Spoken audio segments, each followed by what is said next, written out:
Assalamualaikum warahmatullahi wabarakatuh. Ketemu lagi dengan saya dan pokok bahasan kita kali ini adalah Big Data. Nah, saat ini kita sudah menghadapi era yang memang sudah jauh banget berbeda dengan masa-masa yang dahulu. Big Data menjadi apa ya istilahnya, menjadi ujung pangkal sekarang ini dan semuanya saling terkait. Big Data ini tidak bisa lepas dari perangkat keras juga. Karena dengan kemajuan perangkat keras maka server-server sistem-sistem yang ada di seluruh dunia dan akhirat saling bisa terkait dan berkomunikasi. Bagaimana data ini bisa saling terkait? Ya tentu saja dengan jaringan. Nah, konsepnya bagaimana Big Data? Jadi seandainya suatu saat saya berobat ke sebuah rumah sakit A, kemudian setelah itu saya karena sesuatu dan hal mungkin tidak sembuh, bisa jadi salah satunya saya kemudian ke rumah sakit B atau justru ke luar Jawa atau bisa jadi justru ke luar negeri. Tetapi karena kemajuan teknologi, saya waktu di rumah sakit A tadi kan harus mendaftar tuh. Nah begitu di rumah sakit di tempat lain kita nggak perlu daftar lagi, cuma mungkin perlu menyebutkan misalnya nih nomor rekam medis. Maka dengan begitu kita akan langsung dikenali. Ini salah satu contoh. Cuman Anda juga harus hati-hati pada suatu saat nanti Big Data ini diterapkan. Misalnya contoh, kita mau beli sesuatu, kita bayarnya pakai kartu kredit misalnya. Loh, dia yang dibayar itu bisa tahu, kartu kreditnya limitnya habis, Tahu dari mana? Lihat, dia bisa connect ke bank. Karena dia punya privilege, karena dia penjual. Karena kalau nanti takut dibohongi seperti itu. Bisa juga misalnya suatu saat saya tidak pakai kartu kredit, saya menggunakan kartu debit. Dia pun bisa tahu bahwa kartu debitnya sudah habis. Karena sekali lagi masalah privilege. Hal-hal semacam ini hanya beberapa contoh saja. Yang lainnya masih menjadi sangat luar biasa sekali. Nah, ini akan menjadi tren sekarang ini. Data-data yang ada di seluruh dunia ini akan saling terkait. Kenapa menjadi canggih? Karena ini ada perbedaan data sains dan bisnis, juga mungkin intelligence, dan juga mungkin keperluan untuk saling berbagi data. Nih, kalau kita melihat dari eranya, tahun 90 itu masih terabyte servernya ya. Bangga banget punya server sekian tera, keren gitu. Satu tera itu 1000 giga. Nah, ini contohnya dulu adalah SAP dan Oracle yang pakai. Tapi kemudian pada tahun 2000-an pada masa menggunakan konten dan digital asset management, maka kita sudah menggunakan kapasitas petabyte. Petabyte itu 1000 terabyte bukan terajana. Ya, sehingga ini menjadi sangat besar sekali. Ternyata pada tahun 2010 ini kalau dilihat peringkatannya 10 tahun ya. Ini sudah bukan NoSQL lagi, query language dan key value. Dan ini kapasitasnya bisa menjadi exa. Exa itu 1000 petabyte. Jadi 1 juta terabyte, 1 triliun megabyte. Nah, pada kondisi seperti ini, resource itu bisa kita temukan di internet. Ada YouTube, kita tidak perlu lagi bikin server video lagi. Dan yakin aja, mungkin akan kalah deh. Mungkin. Tapi ingat, yang namanya teknologi tetap saja itu punya keterbatasan, mungkin bisa down dan sebagainya. Ada Facebook, yang ini tentu tidak mungkin servernya hanya satu, pasti paralel, dan bisa jadi mungkin di setiap negara ada server tersendiri, dan ini digunakan untuk bisnis. Nah, pada kondisi ini kita tidak bisa berdiam diri karena sudah menjadi mengglobal di seluruh dunia. Itulah kenapa ketika Anda mengupload sebuah konten di internet, maka harus hati-hati karena menjadi jejak digital. Maka ketika Anda punya jejak digital yang tidak baik, maka suatu saat Anda pasti akan jadi masalah, karena begitu masuk ke internet itu akan bisa prosesnya sudah dihapus saja tidak akan hilang kok itu. Hati-hati, makanya harus punya jejak digital yang baik. Ini perkembangannya. Kemudian gini. Jadi kalau melihat ini sebenarnya data itu adalah fakta yang terungkap. Data yang diolah itu kemudian menjadi sebuah informasi. Nah, dari informasi ataupun data mentah ini kemudian disimpan ke dalam memori. Memori itu kalau kita manusia adalah otak. Otak manusia itu terdiri dari cerebrum. Bentuknya mirip dengan benang bisa jadi. Jadi panjangnya kalau ini dilas itu apa? Diudari itu akan panjangnya sampai ke bulan. Bahkan sampai balik lagi ke bumi. Kalau nggak percaya silahkan otak Anda dilas sampai bulan. Nah, dari otak kita itu kemudian akan bisa dikeluarkan lagi dan kita bisa digunakan untuk menentukan keputusan. Jadi apapun data dan informasi itu hasil akhirnya adalah sebuah keputusan ini.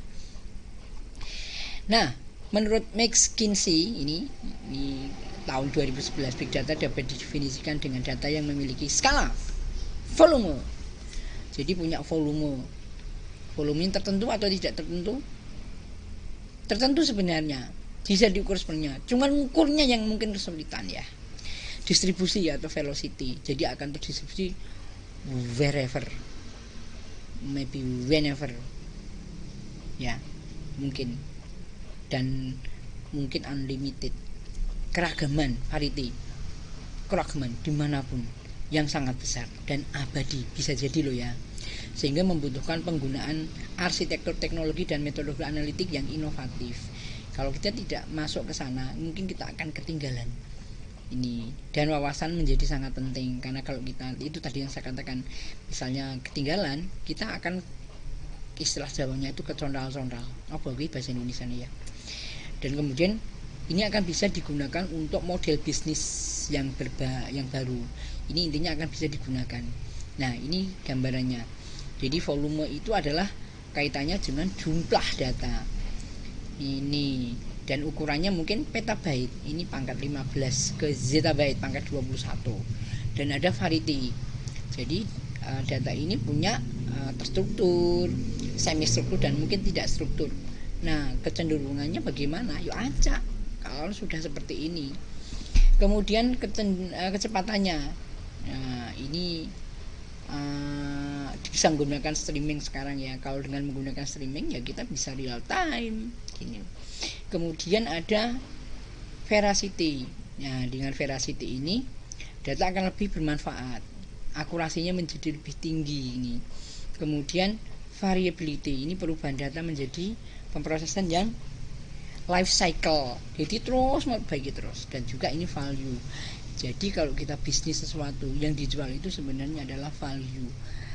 Yang dijual adalah nilainya. Dan orang mau beli itu karena nilainya. Jadi jangan pernah berharap Anda berbisnis atau menjual sesuatu yang tidak mempunyai nilai atau manfaat, maka orang tidak akan mau beli. Ini bagus. Cuman bagus toh, orang tidak akan mau beli karena tidak tahu apa gunanya. Nih. Ini mirip sebenarnya ya, kita lewati. Nah, ini ada modelnya ya, dua kelompok, yaitu batch processing. Yang ini menganalisis data yang sudah settle, data at rest yang baik ya. Kemudian ada yang satunya adalah streaming processing. Ini adalah menganalisis data yang terus begitu. Jadi sifatnya continue terus. Kalau batch itu bertahap berkala, nah streaming itu terus menerus. Jadi kondisinya memang sudah sampai sebegitu besarnya. Artificial intelligence, kecerdasan buatan. Bagaimana membuat sebuah mesin menjadi pintar, bisa berpikir sendiri, sehingga seolah-olah dia bisa cerdas, walaupun kecerdasan itu adalah kecerdasan manusia yang ditanamkan kepada mesin. Jadi sebenarnya dia membutuhkan ahli yang benar-benar ahli, yang kecerdasan ahli tersebut ditanamkan ke dalam sebuah mesin, sehingga seolah-olah dia bisa berpikir bagaimana dia harus menyensor. Ya kira-kira seperti itu. dia meraba, jadi meraba, sensornya meraba, kemudian dia bisa menentukan sebuah keputusan yang bisa jadi akurat. Nah, penanaman kecerdasan ini butuh knowledge base ya. Ini mengapa artificial intelligence? Ya, hampir semua permasalahan itu bisa dipecahkan menggunakan komputer. Apapun ya, apapun sekarang ini bisa menggunakan komputer. Jadi kalau bisa menggunakan komputer, maka pekerjaan kita akan menjadi sangat ringan. Masalah semakin kompleks, tidak mungkin lagi manual lagi. Anda kampus yang masih menggunakan KRS biasa konvensional, ya siap-siap aja ditinggalkan. Pembayarannya tidak bisa online. Wow, saya nggak bisa komen. Yang jelas pasti Anda tidak update. Boh, saya mau dimarahi polisi. Tidak ada keterbatasan hardware lagi. Kita tidak perlu punya hardware sendiri, tapi kita bisa menggunakan resource yang ada di internet. Hardware-nya seolah-olah punya kita, padahal bukan punya kita. Atau bisa jadi malah justru kita tidak pernah merasakan kalau itu tuh memanfaatkan hardware. Taunya kita mengakses saja, kita nggak kerasa lagi.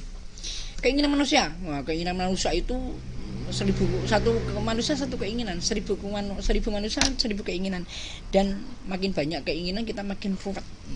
Nih ini ya, artificial intelligence itu mempelajari bagaimana membuat komputer, ya tadi sudah saya katakan, menjadi cerdas ya. Oke, kemudian kategorinya apa? System that think like human.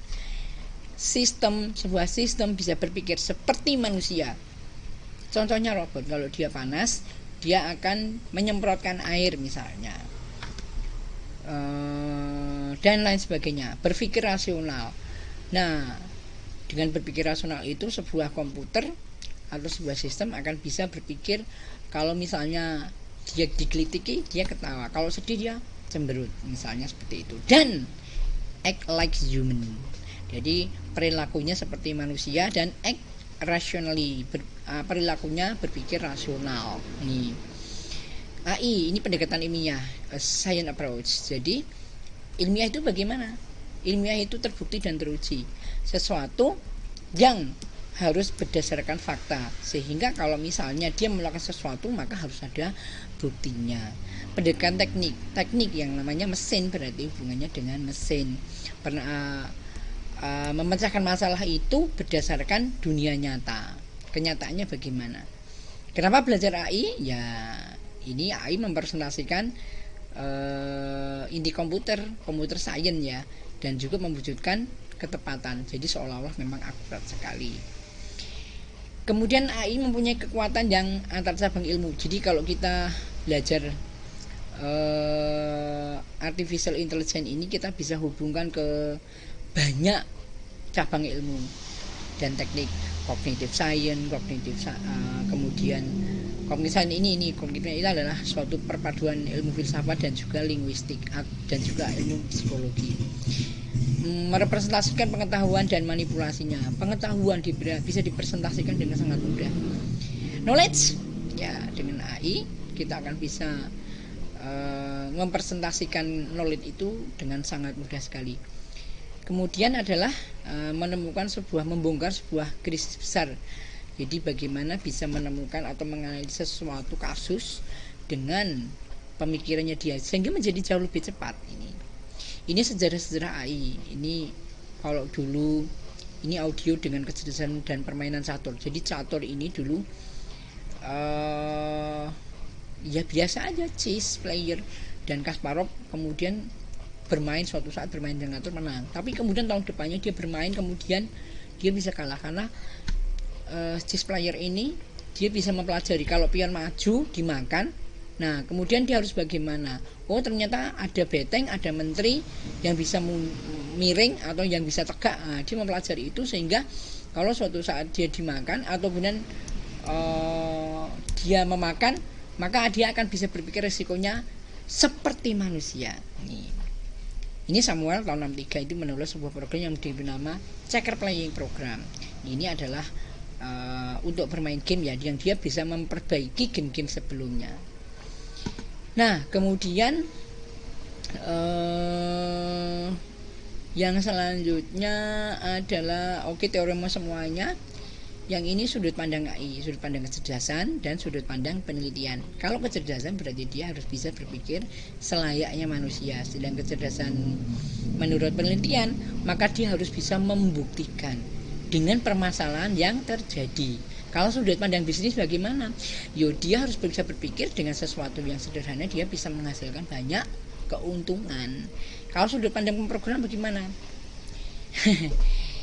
Kita sudah melewati pemrograman yang struktur, pemrograman objek. Nah, tentu saja dengan kita mungkin bisa jadi loh ya, dengan hanya mengatakan sesuatu dia bisa menyimpulkan dan membuat skrip sendiri sehingga bisa menghasilkan sebuah sistem yang baik. Ini ada definisi, sudah tadi. Intinya adalah berpikir secara manusiawi, berpikir secara udahin tadi ya. Oke. Kategorinya bagaimana? Nah, ini sudah semuanya. Oke. Saudara sekalian, inilah yang kita bicarakan. Semoga bermanfaat dan assalamualaikum warahmatullahi wabarakatuh.